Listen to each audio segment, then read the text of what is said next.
안녕하십니까? 저는 탐색적 데이터 분석을 강의할 동국대학교 김광일입니다. 이번 시간은 탐색적 데이터 분석에 대한 소개 시간입니다. 탐색적 데이터 분석, 즉 Explorative Data Analysis, EDA라고 하는데요. EDA가 무엇인지, EDA는 왜 필요한지, 그리고 실제 사례에서 EDA는 어떻게 진행되는지에 대해서 알아보기로 하겠습니다.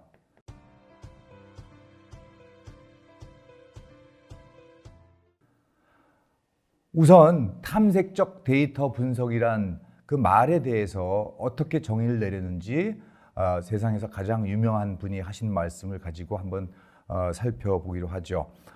탐색적 분석은 우리가 존재한다고 믿는 것들은 물론이고 존재하지 않는다고 믿는 것들조차도 발견하려는 태도, 유연성, 그리고 자발성이다. 태도, 유연성, 그리고 자발성이다.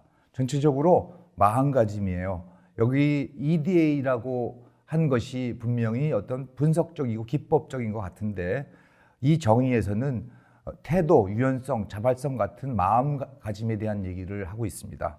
이 말을 하신 분은 존 튜키라는 이 EDA 분야의 창시자고 아주 유명한 통계학자입니다. 탐색적 데이터 분석을 비롯해서 여러 가지 수학, 통계학에 큰 공헌을 하신 분인데 예를 들어서 쿨리 튜키 FFT라고 아주 유명한 그 Fast Fourier Transform 알고리즘이 있습니다. 그것도 이분이 내놓은 알고리즘이고, 그리고 우리가 앞으로 많이 보게 되겠지만 박스 플랫, 상자 수렴 그림이라는 그림을 처음 도입한 분입니다.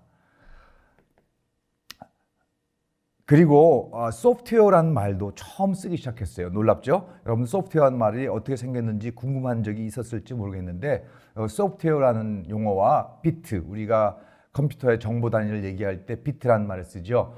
비트라는 용어를 처음 만들었습니다.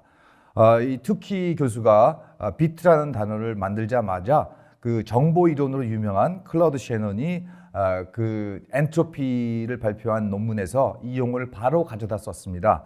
그 정도로 이 비트라는 용어를 아주 매력적으로 생각했던 것이라고 생각돼요. 다만 셰넌은 이제 그 비트라는 용어를 이진수를 나타내는, 우린 주로 이제 이진수를 나타낼 때 1비트, 2비트, 3비트 해서 사용하지만 그런 단순한 이진 비트가 아닌 정보량의 측정 단위로 이용했다는 것이 다른 점이죠. 존 튜키는 아무튼 이 EDA와 언어 R, 통계 분석에서 많이 사용되는 R의 창시자로서 아주 유명합니다. 자, 탐색적 데이터 분석 EDA의 특징은 데이터 과학 과정의 가장 중요한 부분 중에 하나로 여겨지고 있습니다.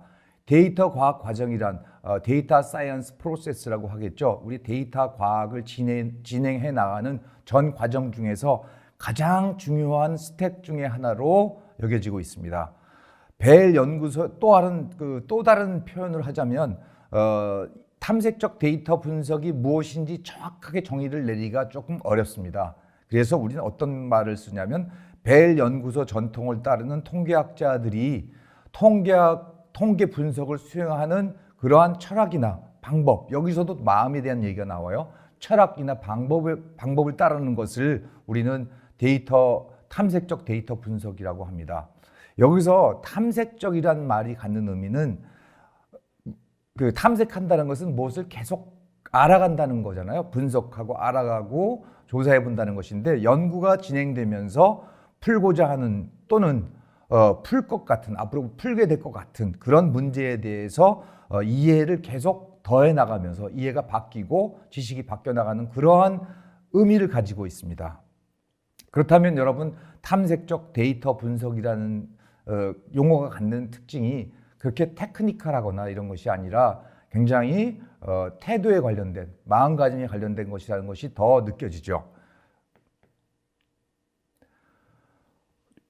EDA에서 주로 사용되는 도구는 도표, 플랫, 그래프, 요약 통계 등이 있겠습니다. 그 중에서 특히 이 도표나 그래프 한꺼번에 묶어 얘기한다면 그래픽스, 이 그래픽스가 가장 중요한 도구에 속하고 그 밖에 요약 통계량이 있겠습니다. 통계량이라고 하는 것은 여기서 우리가 흔히 알고 있는 평균, 또는 최소값, 최대값, 4분위수, 이상값 뭐 이런 것들을 우리가 통계량이라고 합니다. EDA는 역시 또 한 번 강조하지만 이런 도구가 아니라 도구인 것만큼이나 사고방식이라는 것을 다시 한번 강조합니다.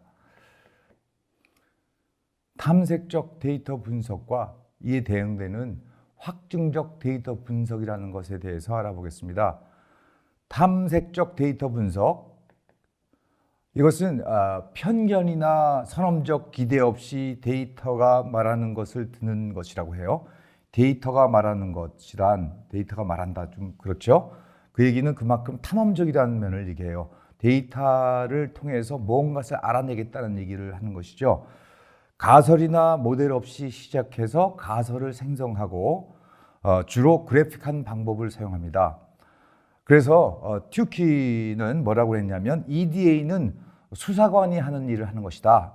어떤 단서를 찾아서 제시하지 못하면 판사, 여기서 판사라고 하는 것은 뒤에 나올 확증적 데이터 분석을 말하는 것인데, 이 판사는 어떤 생각을 하고 판단을 내릴 것이 없게 된다라는 뜻으로 튜키는 EDA가 수사관 일을 하면서 어떤 단서들을 찾아내는 것이라고 했어요.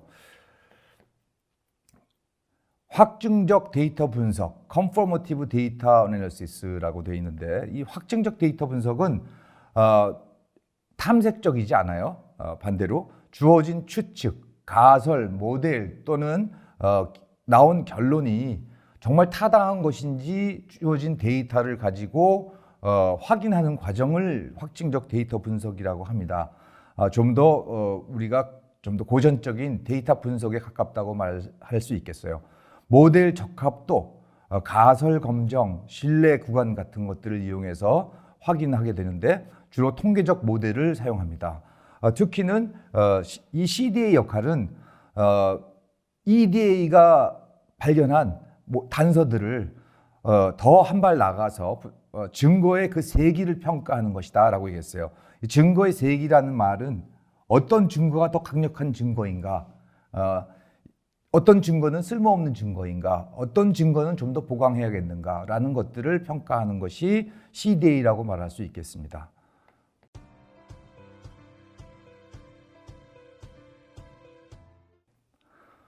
자, 이러한 그 EDA는 우리가 기본적으로 가지고 있는 목표가 있어요. ED는 왜 할까? 굉장히 가장 중요한 단계 중에 하나라고 했는데, EDA 목표는 기본적으로 데이터셋과 데이터셋의 기본 구조에 대한 통찰, 인사이트를 얻으면서 분석자가 데이터로부터 얻고자 하는 이 다음과 같은, 아래에 설명되어 있는 다음과 같은 특정 정보들을 제공하는 것을 EDA의 목표로 삼고 있습니다.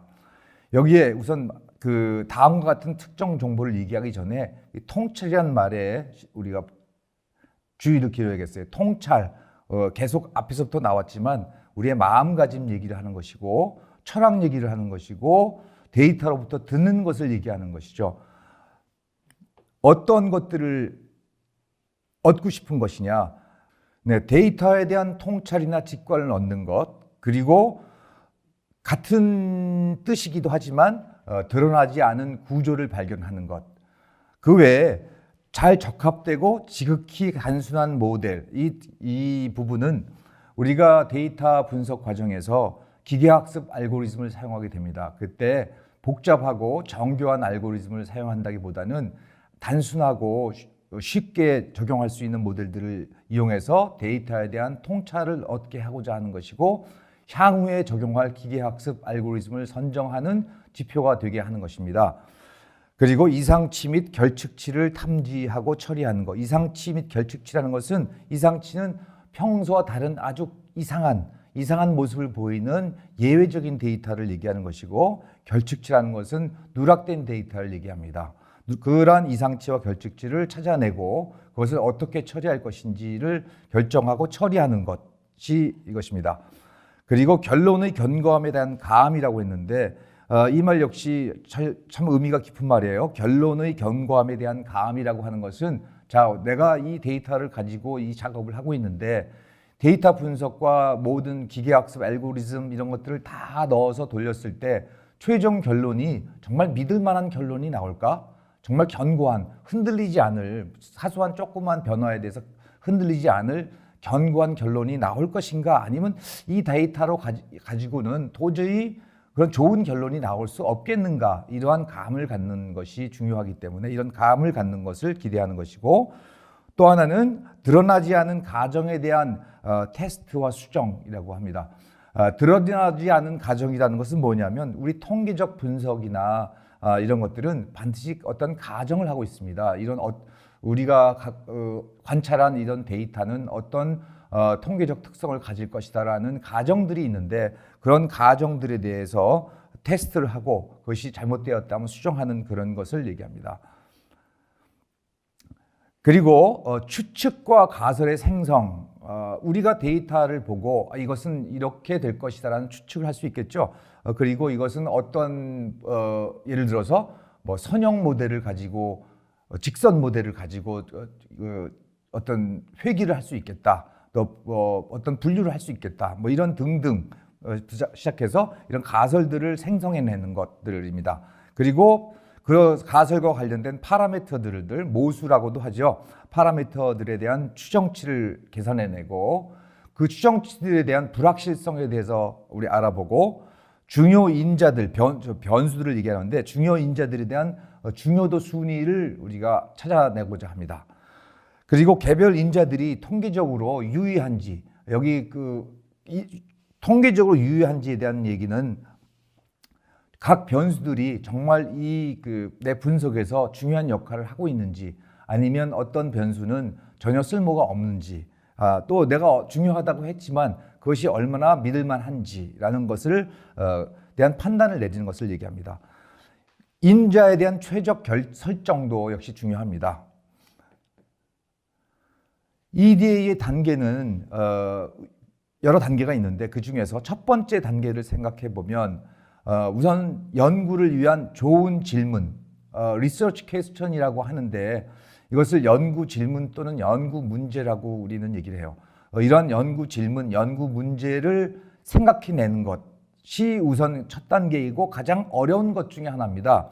경험과 지식이 필요하죠. 데이터를 보고 또 주변 주어진 문제 상황을 보고 어떤 연구 질문을 만들어낼 것이냐, 무엇을 캐물어서 찾아낼 것이냐 하는 것을 결정하는 것은 대단히 어려운 문제이기도 하고 상상력과 경험과 기술을 필요로 합니다.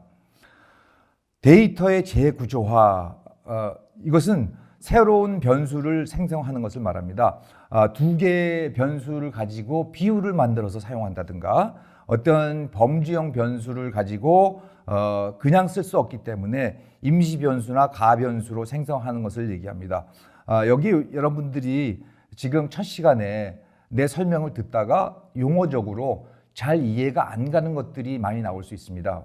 왜냐하면 EDA도 굉장히 복잡한 통계적 기법을 사용하고 기계학습 기법을 사용하는데, 그 모든 것을 이 소개 단계에서 소개할 수가 없다 보니까 여러분들이 생소한 단어들이 나올 수 있어요. 그 부분들은 너무 걱정하지 마시고 뒤로 갈수록 이해가 될 것이라고 생각합니다.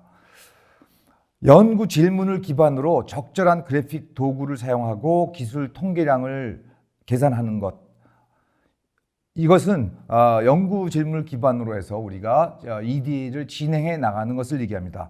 데이터의 구조, 상관관계, 또 이상치, 예상 밖의 움직임, 뭐 이런 것들을 이해하고 계산하는 그런 과정들을 얘기합니다. 그 다음 단계로서는 교란 변수, 그리고 상호작용 관계, 그리고 다중 공선성 등이 있는지 찾아내도록 노력하는데, 여기서 자세한 설명은 생략하고 우리 다음 시간 중에 설명을 하도록 하겠습니다. 누락값을 적절히 처리하는 문제, 결측치를 적절히 처리해야 합니다. 이거 역시 우리가 데이터를 실제로 구해서 들여다보면 여러분들이 프로그램 연습을 하거나 기계학습 교과목 시간에 사용하는 데이터에 비해서 현실 세계의 데이터에는 이 누락값이 정말 많습니다. 그래서 그 누락값을 적절히 처리하지 않으면 어떤 경우에는 데이터를 쓸 수 없는 경우도 있습니다. 그리고 반응 변수 및 설명 변수에 대해서 데이터 변환이 필요한지, 반응 변수 및 설명 변수라고 하는 것은 우리가 통계학이나 데이터 분석 쪽에서 사용하는 용어인데 종속 변수와 독립 변수 정도로 생각하면 되겠습니다. 그 데이터 변환이 필요한지에 대한 결정을 또 해야 됩니다. 그리고 연구 질문을 기반으로 가설을 결정하는 것이 그 다음 단계가 되겠습니다.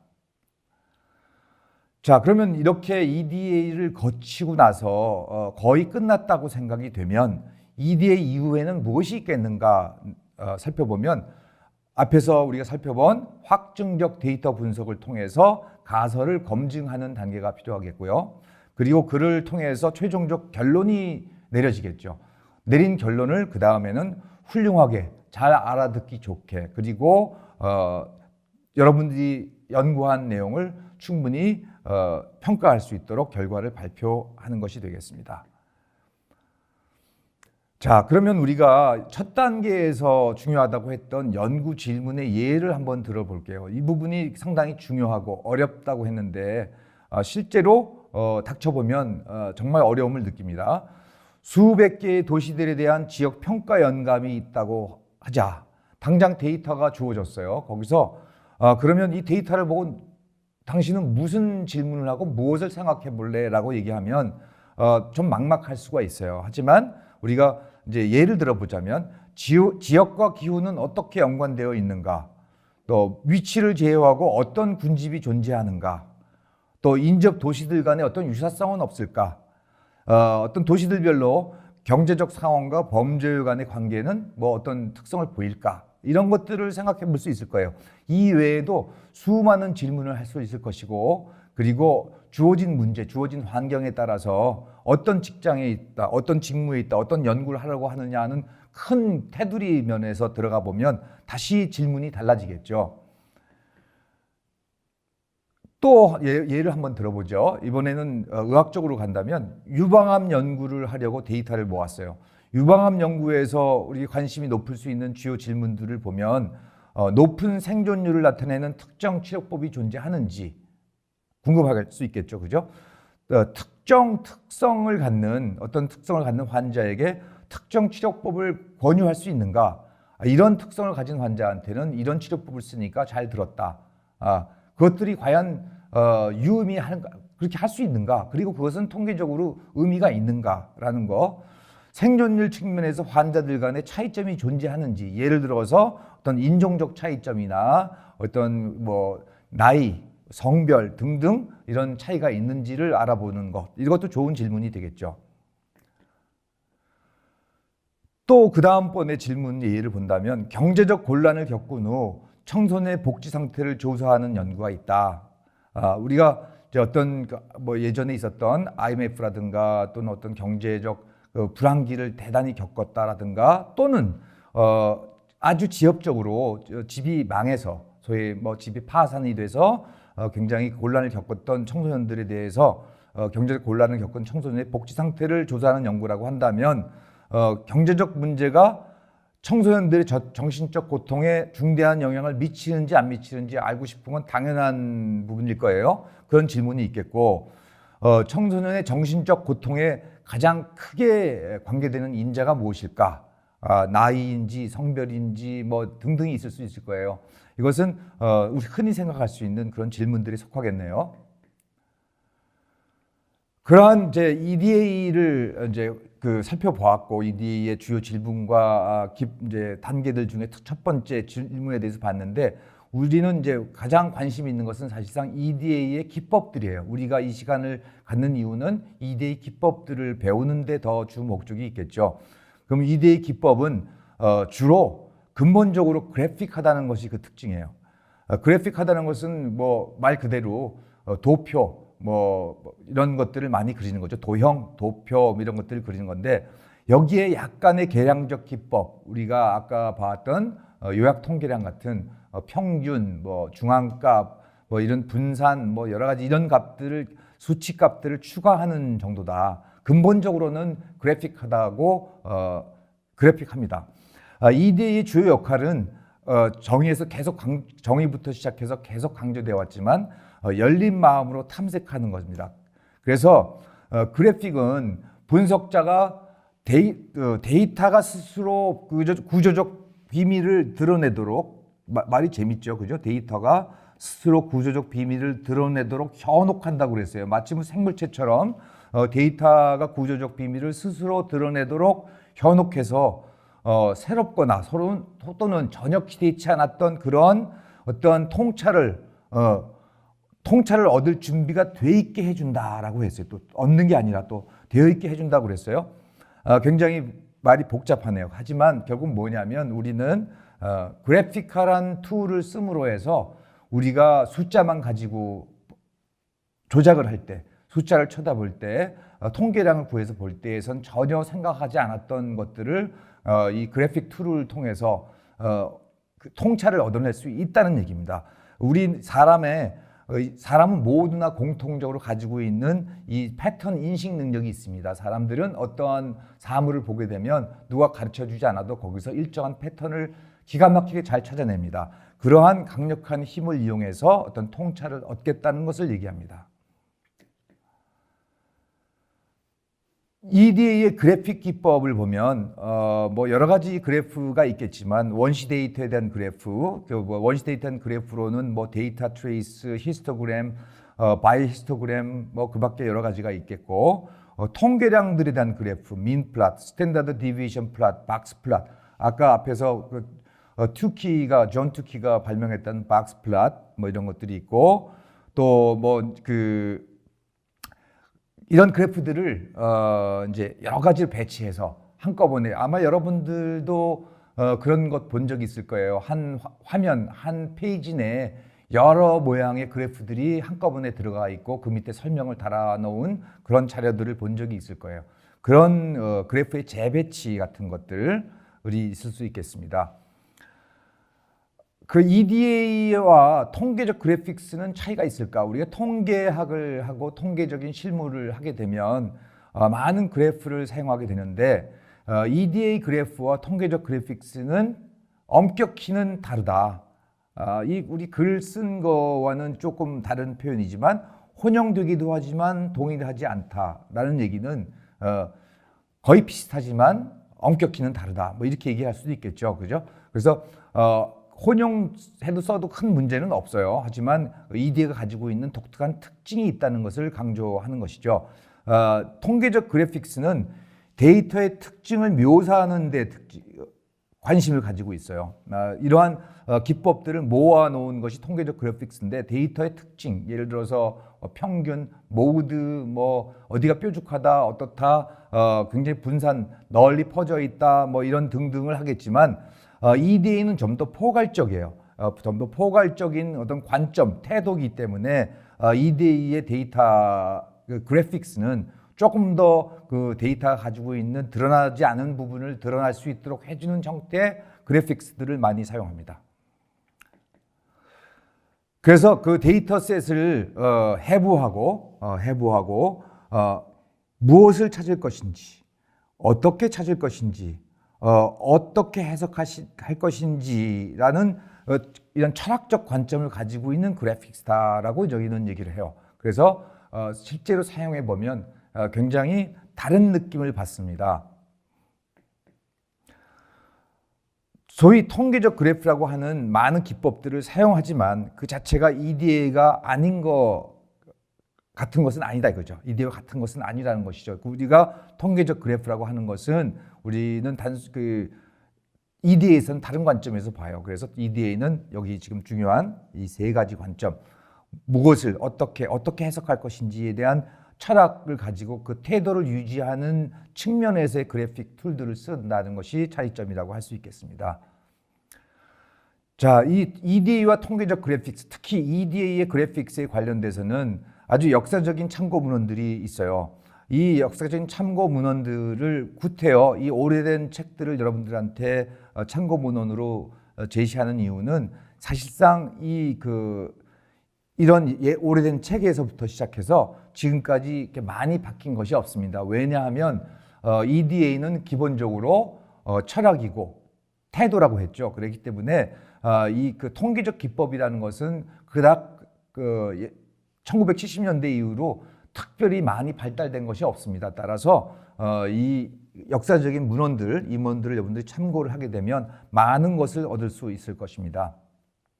그리고 실제로 시중의 그 서방을 찾아보다 인터넷을 찾아보더라도 EDA 관련된 텍스트북이나 이런 좋은 책들이 많지 않습니다.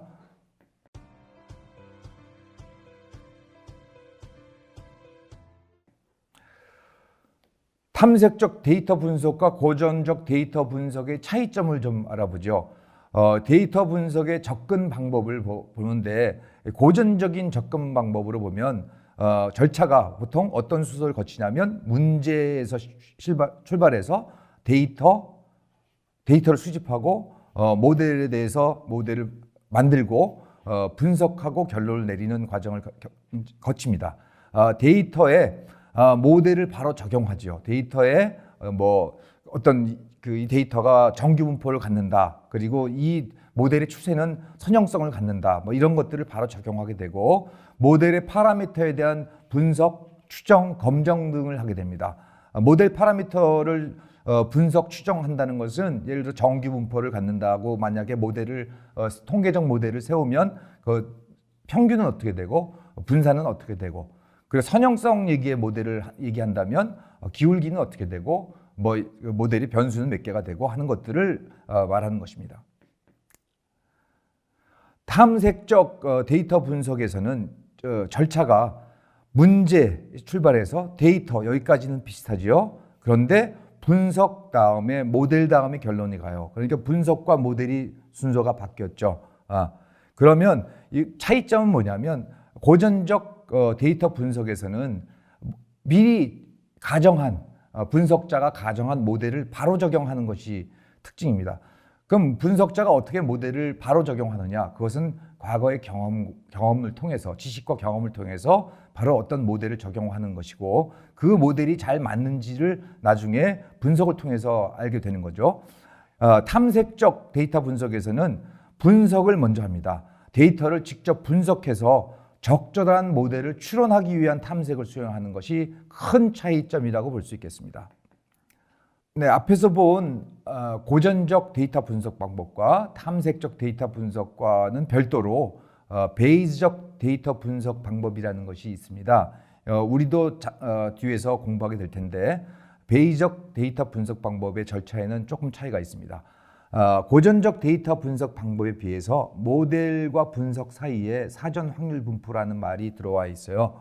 이 분석자는 이 모델에 대한 모델 파라미터에 데이터와는 독립된 별도의 분포를 지정해요. 어떤 선험적인 미리 자기가 지식이나 경험을 통해서 알고 있는 또는 막연한 믿음도 상관없어요.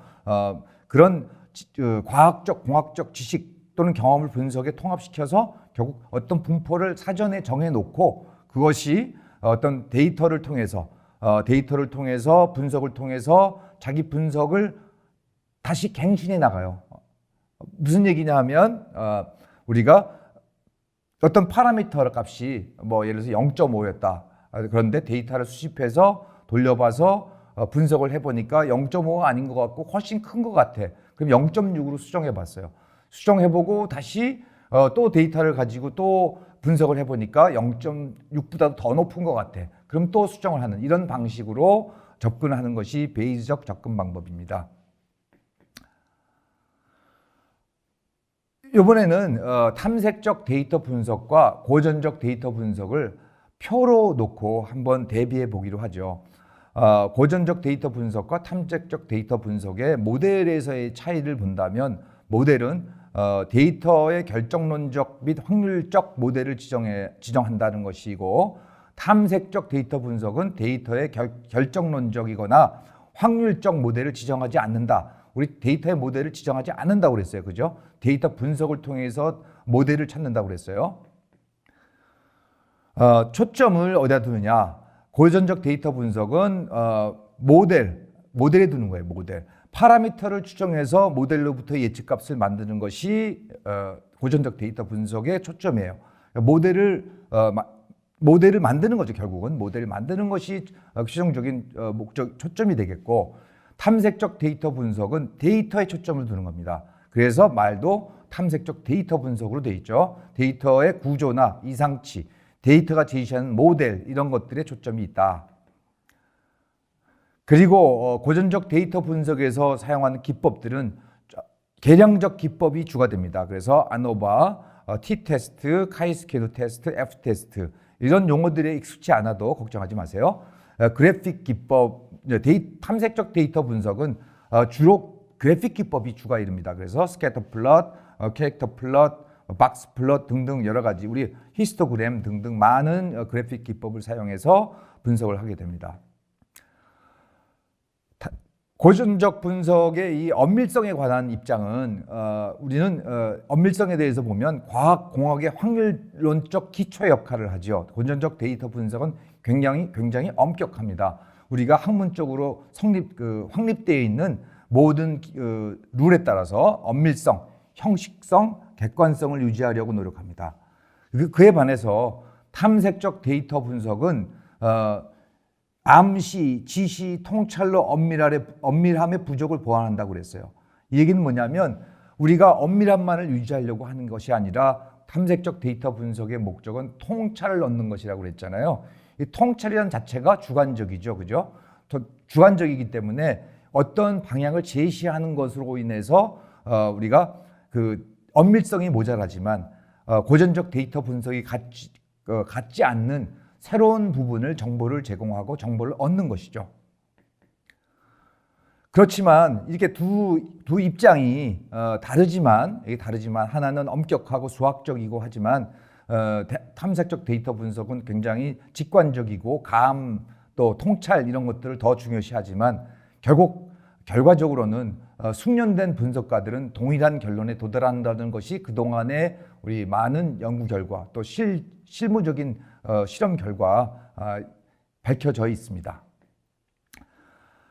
그 데이터의 처리에 대해서는 고전적 데이터는 모든 데이터를 취해서 소수의 숫자를 낳는다. 소수의 숫자라는 것이 뭐냐? 소수의 수, 작은 몇 개의 파라미터. 우리가 구하고자 하는 것은 고전적 데이터 분석에서 구하고자 하는 것은 몇 개의 모수. 예를 들어 평균, 분산, 무슨 그 밖에 그 분포가 가지고 있는 파라미터들 뭐 그런 것들이 주로 이제 그 데이터 처리하는 목적이고, 탐색적 데이터 분석은 가용한 데이터의 모든 부분을 사용해서 보여주는 거예요. 그것이 어떤 얘기를 하고 있는 것이냐면 고전적 데이터 분석이란 결과적으로 어떤 통계량을 구하거나 모수를 추정하는 것인데 그것은 결과만을 본다면 그 데이터가 가지고 있는 다른 측면을 전혀 볼 수 없게 됩니다. 우리가 이에 대한 예를 한번 보게 될 텐데 장점으로 보면 모집단의 주요 특징들을 잘 짚어내긴 하겠지만 위치나 분산, 위치라고 하는 것은 우리 평균이라고 얘기하면 되겠죠. 위치는 평균이라고 보면 될 텐데 위치나 분산 이런 것들을 잘 집어내지요. 그렇지만 다른 특징들, 외도라는 것이 이제 분포가 얼마큼 한쪽으로 기울어졌는지, 뭐 꼬리의 길이가 어떻게 되는지, 자기에게 상관관계는 없는지 등 같은 것들을 때로는 놓칠 수 있다.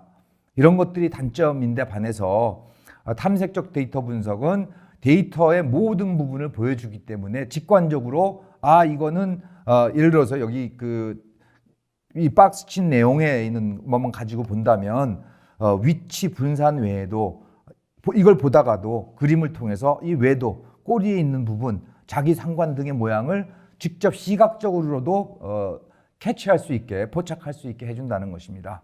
그 다음에 어떤 가정에 대해서 본다면 고전적 데이터 분석에서는 테스트가 굉장히 민감합니다. 그래서 모집단에서 실제로 위치의 이동이 일어났을 때, 즉 평균의 변화가 왔다면 테스트에서 잡아낼 수 있습니다. 그래서 우리가 테스트를 이용해서 우리는 어떤 위치의 변화 또는 평균의 변화 이런 것들이 통계적으로 유효한지 의미가 있는 것인지, 이 얘기는 뭐냐면 정말 평균이 변했다고 생각할 수 있는 것인지, 아니야 이것은 평균이 변한 게 아니야, 차이가 났지만 실제로는 변했다고 볼 수 없어 라고 결론을 내리는 이런 결론을 도출할 수 있죠. 그리고 기본 가정에 의존합니다. 그래서 테스트의 유효성도 그 기본 가정에 의존할 수밖에 없습니다. 또 기본 가정을 분석자가 모를 수도 있고 안다고 해도 검증되지 않은 것일 수도 있어요. 이 얘기는 뭐냐면 우리가 앞에서도 잠깐 얘기했지만 데이터에 대해서 통계 분석을 하기 위해서는 어떤 가정을 자꾸 하게 되는데 그 가정이 암묵적으로 숨어 있는 경우가 많기 때문에 그 암묵적 가정을 분석자가 모르는 경우에 또 안다고 해도 검증되지 않은 것일 수 있기 때문에 분석 결과의 신뢰성을 떨어뜨릴 수도 있는 것이죠. 그에 반해서 탐색적 데이터 분석은 거의 가정을 하지 않습니다. 있는 그대로 두고 설명을 하기 때문에 이런 부분에 대한 약점은 없죠. 네. 자, 이와 같이 해서 오늘 대략적인 EDA에 대한 소개를 마쳤습니다. 그러면 다음 시간에 보겠습니다.